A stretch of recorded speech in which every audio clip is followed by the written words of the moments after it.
Hi. Okay, so what Kate did when the note was off is she laughed. Oh, it was so funny. Yeah, and this is what... Because everything else was in alignment. Mm-hmm. And so it's like that, isn't it? When most of it is going well, you got really good sea legs for what isn't. Then it's funny. Yeah. If most of it was discordant and you hit one good note, you probably wouldn't have noticed it.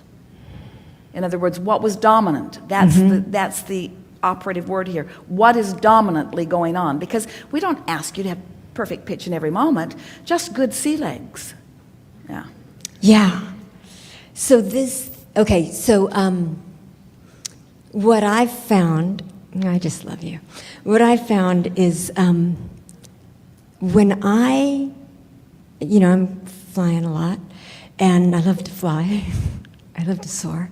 And when I encounter something that is not flying as much as I want to fly, I just love them. I don't care. I just don't listen to them, really. I go really general, and I love them. And I love their resistance, because I know that their resistance is putting more in their vortex, and I can hear... I'm riding their rockets as best I can. I have to do it in a general way. I know that... But so what I'm experiencing is when somebody's a little whatever, I can hear... A little off. Let's just call it a little off. A little off. That's I can all it hear, is. yeah, oh, they're wanting more clarity. And then I get excited about the clarity that's coming. Or they're wanting more freedom, and I get excited about the freedom. Or they're wanting more ease, or they're wanting more fun. Or And as long as you don't try to insert it into their experience right then, as long as you let it be your personal experience, then you maintain your alignment, and then the universe will deliver to you the perfect timing when they're close enough to the vicinity that they can then appreciate the work that you did on their behalf. That's the key. Yeah. Yeah, okay, that's great. So it's not hitting it too head on. Right. Yeah. Right, and it's not just trying to really... not trying to fill the grid in, Right. but trusting that it will be filled in perfect timing, provided you maintain your attention, your interest, and your balance. Mm-hmm. Yeah. And then that goes to me as well, with my own resistance, laughing at my own resistance or loving my own resistance, and it just... Well, that's where it all starts, isn't it? That's Yeah. really what this story is all about, because all of you are much harder on yourselves than you are everybody else combined. Yeah, I gave that up. I'm in love with myself. When you... That's where true worthiness comes from. That's what the feeling of worthiness is. It's putting yourself in a position. It's readying the grid so that what's in your vortex can flow in. And as it flows in and it occurs to you and you perceive it and you translate it and you experience it, that's where your feeling of worthiness. That you have to prove it to yourself, because nobody else can give it to you, and nobody else can prevent you from it. Yes. Yeah. The only other piece to this, I think, is I don't really hear what people are saying a lot of times.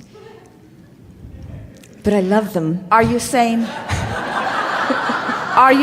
you're tuning out? Yes. You're tuning out what doesn't resonate Yes. with the balance that you have discovered. Yes, and I'm seeing their beauty and their preciousness and their perfection, and just... That's the mark and process of true mastery, where you are able to feel for alignment and find it, and know when you're on it and know when you're not, and maintain your balance no matter what.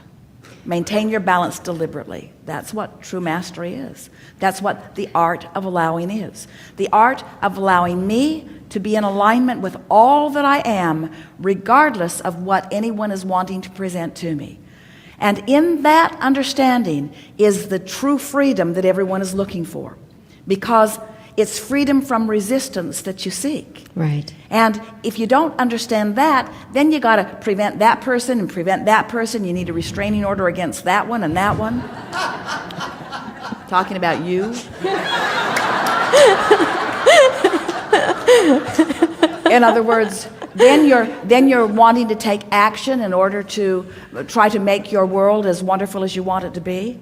But once you have mastered this understanding that you can control the way you feel because you have the power to focus, and then you practice yourself into steady, chronic alignment, and then the universe shows you that only what is wanted is flowing to you. And if there is something that is a bit off, you don't freak out about it. You just take it another step one moment, and you maintain your balance regardless of it. That's what unconditional love is. Alignment regardless of the condition. Right, and that's really what I'm practicing. And if it comes into my experience, the way I kind of look at it is, the universe is giving me an opportunity to love even more, to open my heart even more, because I'll have a little resistance, let's say, open my heart even more and love that person or that whatever experience even more. And it gives me the relief, and then it's easy, and I don't... Well, it's nice that there are so many people around for you to practice with, isn't it? It is. And it is. And it's delightful. You know that you've really accomplished that unconditional love when you're not able to discern one from the other. Yeah, and that's what I'm really working towards. That's where you began here. And yet, do you really want a perfect environment where there is no discernment of anything that's off? Because that's my question too. Here we just want to stick this in here, and then we'll hear you. That perfect pitch that our friend was talking about and that you're reaching for keeps moving into higher registries and higher frequencies. So there's no such thing as accomplishing it and being done. Right. And these blessed buggers who are a little off are what constantly gives you the new reach, and therefore the new potential of the new movement, and therefore the new joy. Because all of the joy is in that journey, all of it. Yeah, and that's what I appreciate when somebody is in that place, because I do feel, oh, it's widening my capacity to love. It's widening my capacity to have fun and to see the beauty in everything.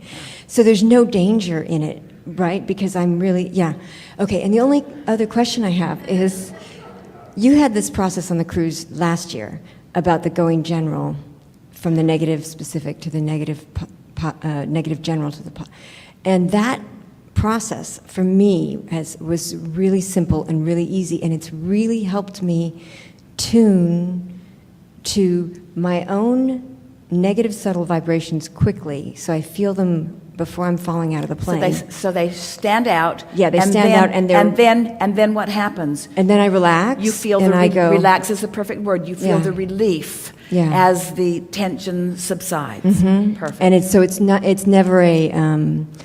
never an effort. And if it is any effort, then I do that whole process because it feels like a very gentle, easy way to move the vibration. In all of this conversation, what we're talking about is you have to start with a decision that you want to feel good. If that's the premise, if you've started with that decision that you want to feel good, then what that means is, what you're saying is, I want to feel good, and I understand I can't feel good unless I'm really blended with all that I am, which causes you to then understand that if you hadn't expanded to more than you can maybe normally maintain, then there would not be any new reach. And so now you're making peace with the fact that you are always vibrationally reaching beyond your patterns or habits that you've been practicing. So it's always accurate to say, I have beliefs that are not up to speed with the whole of who I am.